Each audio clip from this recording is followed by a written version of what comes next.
Good morning, everyone. Can everyone hear me? Good. Well, I'd like to start by thanking Dr. Taubman to give me the opportunity to speak to you today. It's a true honor to be here, and I hope you all have a really wonderful weekend. The weather certainly is cooperating.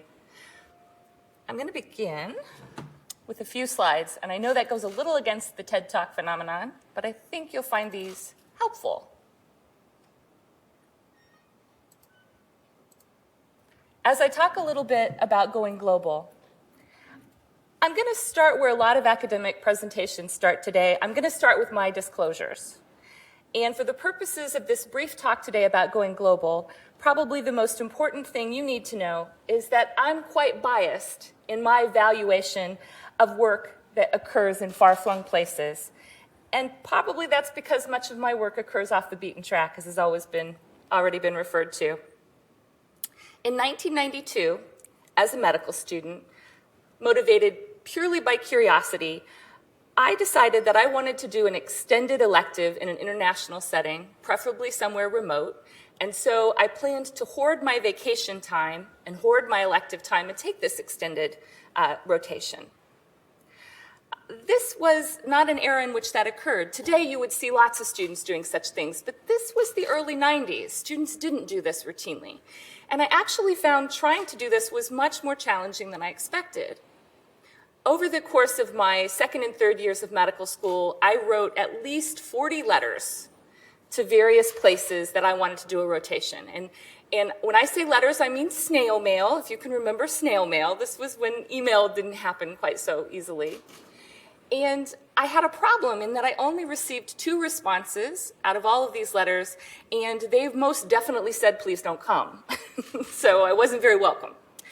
In addition, my dean of students, she was not excited about one of her medical students disappearing off for some months to do something dubious in a potentially unsafe place. So at the beginning of my 4th year of medical school, I was pretty much resigned that this wasn't going to happen. And then either fate or serendipity struck, and the final letter that I received in response to the many I sent out arrived, and it was from an alumnus of my university who knew the dean and knew her well enough to include in his response to me a personalized letter to the dean, reminding her of who he was when he graduated and assuring her that I was welcome and he would keep an eye on me. And so, in fact, I got to go in the 5 months before my internship for an extended rotation into a rural Zambian hospital. That was 25 years ago, and today I still spend from January to July there each year. So to say it was life-changing for me would not be an understatement. Now, curiosity took me to Zambia, and my love for the work kept me there for the first few years. But I'm still in Zambia today because I believe that there is knowledge to be gained from research in very diverse settings that we simply cannot gain if we stay in our U.S. laboratories and our U.S. clinics. I really believe that. And importantly, I believe that knowledge is universally relevant. So this work in diverse settings is critical. During my first 5 years in Zambia, I saw a lot of patients. And it was my frustration with what we didn't know that eventually led to me engaging in clinical research.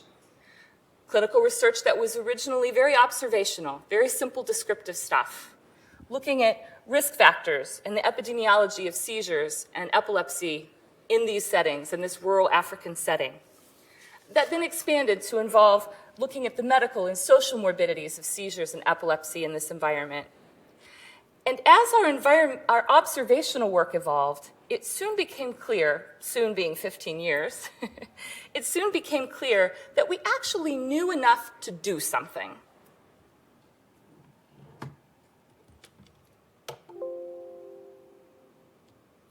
We knew enough to do something. And so at that point, we shifted gears and we began to work on clinical trials, specifically trials aimed at neuroprotection in the setting of acute brain injury associated with severe malaria. Today, malaria kills 500,000 African children each year. That's the tragedy we know. The tragedy we don't hear about is that among survivors, a third of them are neurologically devastated. That is 250,000 African children each year. We don't hear about those children. We hear about the children who didn't make it. Our neuroprotective studies are looking at simple, feasible interventions that are aimed at either preventing or ameliorating this injury. And importantly, we're really focusing on interventions that, if they were successful, could be scaled up to a district hospital level. So they have to be cheap and they have to be simple. But the reality is, given the burden of neurologic disorder, the very young age of the people affected, even a modest benefit from some of these interventions could actually impact the burden of neurologic disease on the continent. So in our view, this is actually very worthwhile, even though they're very modest interventions. As the work has progressed, it's also become clear that there are potential benefits well beyond Africa, because cerebral malaria offers an amazing paradigm, a clinical paradigm for evaluating potential neuroprotective interventions. If one looks back over the long history of our often failed attempts to identify neuroprotective interventions or management strategies in U.S. populations, whether this is from traumatic brain injury or stroke or meningitis or anoxia, we often find that it's three challenges that lead to failure in our clinical trials for neuroprotection. First, you have to find a large enough population with a homogeneous enough injury to actually study. That's not easy. Secondly, the neurologic sequelae have to be common enough for the study to be reasonable, because the size of the study determines the cost. So it has to be a common outcome. And finally, the outcome has to occur proximate enough to the injury for the study to be conducted in a reasonable time frame. This is especially problematic for diseases like epilepsy, which can occur years after the insult of interest. Makes studying these conditions very challenging. Cerebral malaria as a paradigm overcomes all of these. First of all, it's very clinically homogeneous. It's very clinically homogeneous, unlike things like traumatic brain injury and stroke. It occurs seasonally en masse in much of Africa. There is no lack of cases to be studied. Multiple studies using different methods across numerous countries come up consistently with a third of the survivors being devastated. And the nature of the injury and the resulting sequelae is consistent across these settings as well. Lots of consistency that facilitate clinical studies. And finally, these injuries, even in very young children, are generally evident within 3 years, which will allow us to fit them within your typical 5-year study cycle. Very critical just for pragmatic purposes.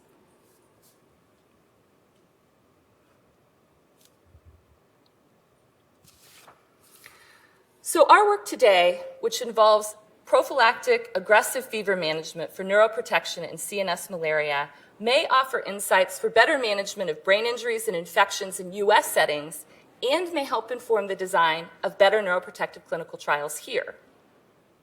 Now, my own conviction that there is much to be learned from research off the beaten path is not based upon only my own work, but is actually a result of the work of many others who have demonstrated irrevocably the value of research in diverse settings. And that's what I'd like to talk to you about primarily today, some of those examples. We're going to start with Papua New Guinea. In the 1950s, Australian officers came back from the Eastern Highlands, where the Foray people lived, with reports that the Foray suffered from some epidemic rates of an unusual neurodegenerative disorder. They referred to this locally as Kuru. Kuru would start with gait ataxia and then would progress to involve all limbs, eventually making people unable to walk or even sit. Before becoming bedbound, most people developed bizarre emotional instability, and once they were bedbound and no longer able to ambulate, malnutrition began to occur because they could no longer swallow. So most people died from malnutrition or wounds related to immobility. Strangely, Kuru seemed to affect primarily women and children. And over the course of a decade of work, an Australian physician named Michael Alpers and an anthropologist named Shirley Lindenbaum came to suspect that the cause for Kuru was endocannibalism among the Foray. As part of their bereavement process, the Foray consumed the remains of their loved ones, with the men consuming muscle tissues and the women and children consuming viscera and brain tissues. With these insights, Stanley Prusiner went on to identify and describe prion proteins, work for which he received the Nobel Prize in Medicine in 1997. Our knowledge about transmissible prion proteins was critical in the early management and public health response to the new variant CJD, or mad cow disease epidemic, that occurred as well. Today, emerging studies are now demonstrating prion-like mechanisms of self-propagation of protein misfolding in a number of common non-infectious neurodegenerative diseases, including Alzheimer's and Parkinson's. It's been proposed that distinct and unrelated proteins associated with common neurodegenerative disorders can seed conversion and spread via cell-to-cell transfer, sustaining the transmission of neurotoxic agents along stereotypic routes.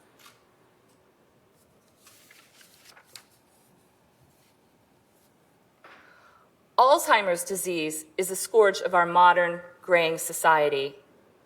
And in Yarumal, Colombia, we have the opportunity to study and conduct clinical trials aimed at preventing Alzheimer's disease by treating people who are destined to have the disorder but are not yet symptomatic. We may be able to do this because of the work of Drs. Kenneth Kosick and Francisco Lopera. For 25 years, they've been studying the largest known family with inherited Alzheimer's disease. The entire Yarumal community is impacted by an autosomal dominant presenilin 1 mutation. Everyone carrying this mutation develops symptoms by their mid-40s, and most of the community has been affected. It's almost every family has some members. Now, one of the biggest insurmountable challenges to meaningful Alzheimer's disease clinical trials is that we don't really want to treat Alzheimer's, we want to prevent it. But to prevent it, you have to be able to do a clinical trial in people who are going to get the disease and they're not yet symptomatic.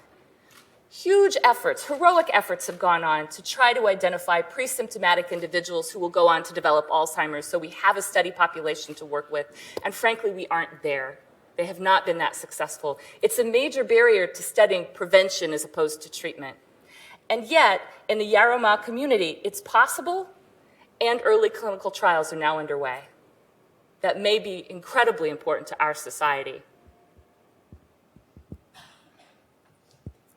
Let's go back to Africa.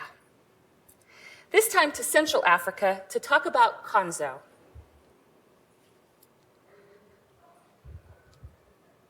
Konzo is characterized by the acute onset of irreversible lower extremity paresis, and in severe cases, the upper extremities are also involved. The first outbreak of Konzo was reported in 1936 in the Congo, and over the next 2 decades, outbreaks were reported in Mozambique, Tanzania, the Central African Republic, and Angola. We just had an outbreak in Zambia last year. This is a very relevant problem. In each location, Konzo seemed to affect women and children, and primarily in remote areas where there either was acute famine or there was acute food insecurity on top of kind of a chronic famine situation, largely in the setting of a seasonal drought. The primary victims seemed to be people who were already malnourished that then decompensated acutely for unclear reasons. But what's very interesting and was noted early, and you see the root in the photo here, the cassava, all the regions that have been affected by Konzo are regions where the staple diet consists of cassava. And this root vegetable is essentially soaked, then dried, then pulverized and turned into like a flour for a porridge. And that porridge is consumed at virtually every meal. Over 80% of people's daily calories would be taken in through this root. Careful research by a number of individuals, and one of the primary neuroscientists doing some of the neurochemistry of this is Dr. Desiree Tashala, who's pictured here, has shown that drought-resistant species of cassava will flourish whenever it's dry. So you may plant a field, but the subspecies within your cassava that can cope with the drought will actually be the ones that flourish and will actually kind of displace the other subspecies of the cassava. That these drought-resistant cassava species are extremely high in thiocyanates. All cassava has thiocyanates. In the soaking, particularly soaking in sunshine period, actually the thiocyanates are diluted and they go out into the water. And so you don't get such a high dose. But you can imagine if the cassava you get is extremely high in thiocyanates and you're in a drought, so there's limited water for soaking, and your family is hungry, so you may not soak it for quite so long. Essentially, you end up with a situation in which nutritionally marginalized people are getting a load of thiocyanates that once metabolized turn into a cyanide-type compound that's very neurotoxic, and that's what Dr. Tashala has described quite well. These toxins are most dangerous to those who are already nutritionally marginalized, which is probably why women and children are primarily affected. The primary effects are on the motor neuron system, but recent studies have actually confirmed that cognitive effects occur in children as well. Understanding the toxicity involved in this drought-resistant cassava has obviously transformed how drought-related famine in cassava staple diet regions is managed. But it's also provided important new insights into the multiplicative role of added toxicities to a nervous system that's already predisposed to injury. And that's incredibly relevant for many of the peripheral neuropathies that our own populations suffer from, such as diabetic neuropathies. So these insights have broader impact on our scientific understanding. I think we also have to step back and think about the role of neurotoxins in our environment. Neurotoxins may be far more ubiquitous than previously understood. Some of you have heard about the wonderful news, Dr. Dorsey and the Parkinson's Disease Center's big new grant. Dr. Dorsey, Professor Dorsey, is actually in the process of writing a really horrifying book, frankly, it's terrifying, about the Parkinson's disease pandemic. There are regions of Asia where 40% of the population on the present projections can be expected to be affected by this. We have to ask ourselves, is our environment now ubiquitous with some toxin to explain that? Because certainly these areas didn't have anywhere approaching that rate of disease previously. So perhaps the Kanzo story is giving us some insights. Consider also Guam and Letico-Bodig. Letico-Bodig is also called the ALS Parkinson's disease complex of Guam. This condition was first described among the Comoro people in 1904. By the 1950s, it was the leading cause of death among the Comora. And with features of ALS, Parkinson's disease, and Alzheimer's disease, one can only imagine the state of a community that heavily affected by this condition.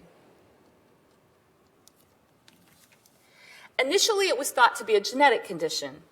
John Steele, pictured here, is one of the key researchers who's dedicated much of his career to trying to provide care to this population and understand the condition. But genetics don't appear to be at play. People from the island who move away at a young age didn't develop it, and people moving in, non-Comoros moving in, who adopted a local lifestyle would develop it.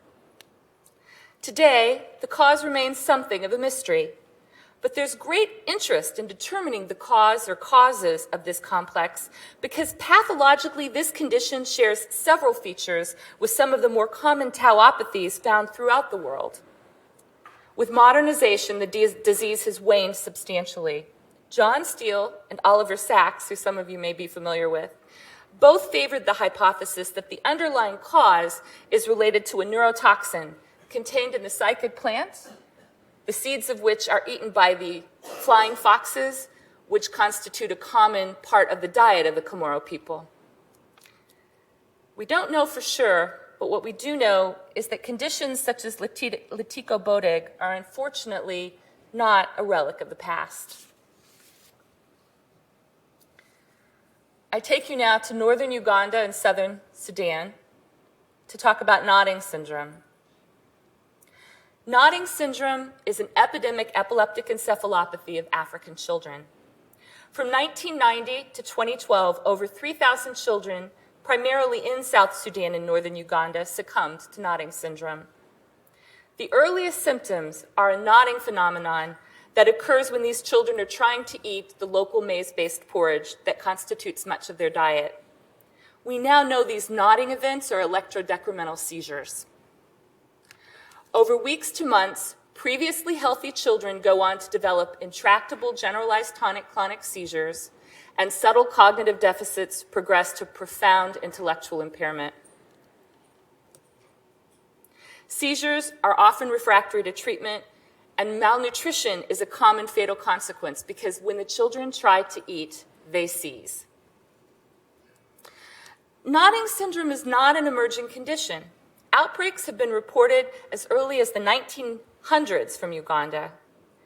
And though we've had no new cases over the last couple of years, we have a large population of trailing survivors in the Uganda, South Sudan region that are undergoing study. It's proven very challenging for this epidemic that's occurring in our modern era, where we would expect groups like the World Health Organization and the CDC to be involved in understanding this. Most of the cases arose in areas that were controlled by the LRA. So you have a war zone, essentially, with researchers trying to conduct studies, making it quite dangerous. There have been several CDC attempted trips that couldn't go into the field because it wasn't safe. And then, when the LRA was dispersed, you had incredible stresses between the local people and a government they didn't trust. So the government wants research to occur, but the local people have lots of ideas about why there is nodding syndrome. That includes, they believe, exposure to munitions, the food that they were given when they were put in refugee camps, incredible tensions between the local people who are affected and the government that our entities, such as WHO and CDC, are trying to collaborate with.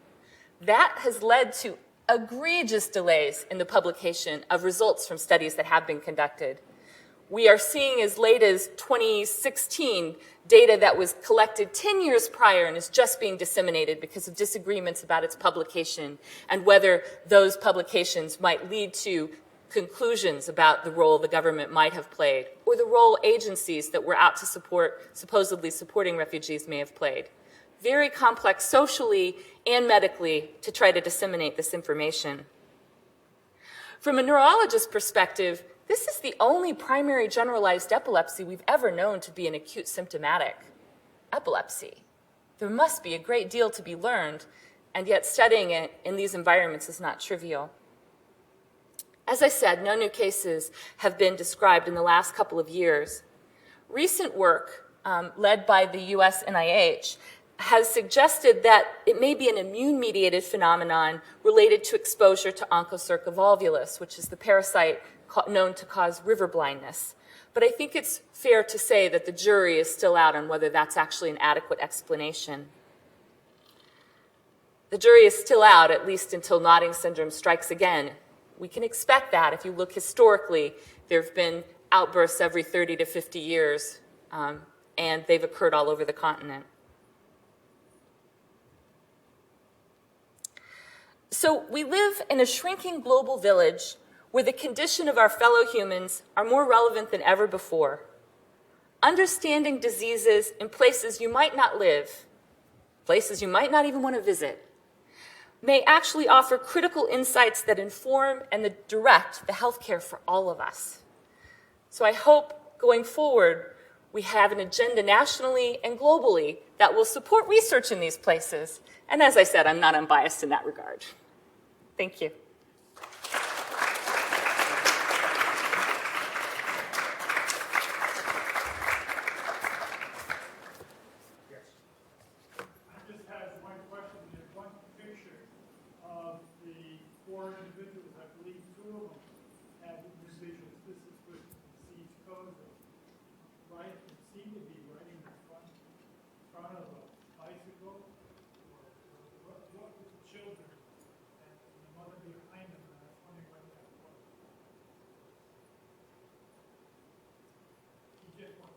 Sorry.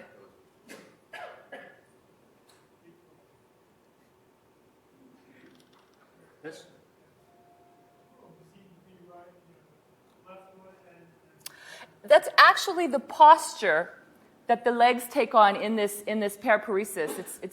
It has a strange upper motor neuron quality, but this is actually the posture, and they're not able to overcome that position. So you can imagine even taking care of them from a nursing care perspective can be quite difficult. They don't have the benefits of Botox or some of the agents we would use to sort of decrease that muscle tone. So that is the position that they're forced to take as the disease progresses. Are they in a fight or not fight? Where is that? No, that's just that's their basic position. Yeah, yeah. Very difficult for nursing care and ambulation issues. You can't put them in a wheelchair, for instance, even if you had one. Yes? With nodding syndrome, you mentioned there have been no new cases in the past 2 years. Is it true that there are periods when no new cases come up and then all of a sudden? Yes, you'll have an eruption of an epidemic in one region, it'll go away, and then it erupts in a whole other country. So it pops up in different places. The only area where it's... What's different about the 2 years or whatever? I mean, these people think it's munitions. Well, has the war stopped for those types of... No, that's absolutely true. And the epidemiologists counting new cases do think that there's some point exposure, but what that is, they haven't been able to pinpoint. But it does seem to be a point exposure that is an age-dependent vulnerability. And some studies have suggested they may be right. Munitions may be an issue. Certainly in the 1900s, the regions that were seen to be affected were very rural, remote populations that wouldn't have been exposed to that, but they might have been exposed to something similar. So yeah, we really don't know. Yes? Is the paralysis descending paralysis like you see with ALS? In the Konzo? Children that weakness. Yeah, it's sudden. It happens. Often the children will just be noted to be slightly stumbling the evening before, and they wake the next morning like that. It's very sudden, very strange. Not like anything we actually see here. Is it progressive? Is it descending? In terms of upper extremity, I've heard mixed stories. Very severe cases, particularly in pregnant women, have been known to present with all four limbs involved. Typically, if somebody's lower extremities are all that's involved at onset, that's typically as far as it goes. Based on my discussions with others, I've only seen a handful of cases, I must admit. Another question. The nodding syndrome, is there an epileptic focus in particular part of the brain? No, they really look like primary generalized epilepsies. Very unusual to have a cause of something of that nature. There doesn't seem to be a focus. And the EEG on the nodding phenomenon looks like an electrodecremental seizure, and then they go on to develop what looks like a primary generalized epilepsy without a focus. Very unusual. It's not associated with sleepiness or narcolepsy. It is not. There are reports that the children can get their day-night cycles mixed up, but they also have lots of behavioral issues as well, so it's not clear. But it doesn't seem to be primarily sleep-related. I think we have time for one more question. Go ahead. Most of your research is dating very close times, but it struck me how most of these diseases are equatorial. And why do you think that is? Not much is in the way of the northern hemisphere, they run across continents and issues. Well, that may be my selection bias. I obviously have a particular interest in sort of tropical diseases and entities that emerge in sort of remote tropical settings. I suspect if one kind of stepped back and looked further, there probably are conditions in areas that are not equatorial, but I must say I didn't take a hard look for that. One more question, but I also ask, can we get a microphone so that for the next two speakers, we can have people talk into the microphone? Go ahead. The issue with familial Alzheimer's may be different from sporadic Alzheimer's. First of all, nobody knows what causes Alzheimer's sporadically. You mentioned one genetic condition in this Colombian population. So I'm not sure how generalizable that's going to be. Fair enough. There are a couple of other populations where a familial Alzheimer's from a different mutation have also been identified, and I know there are hopes to utilize those to their full extent, but your point is well taken. We can't, it could be a range of different treatments needed based upon the underlying pathophys, which we still don't fully understand. Good point. All right. So.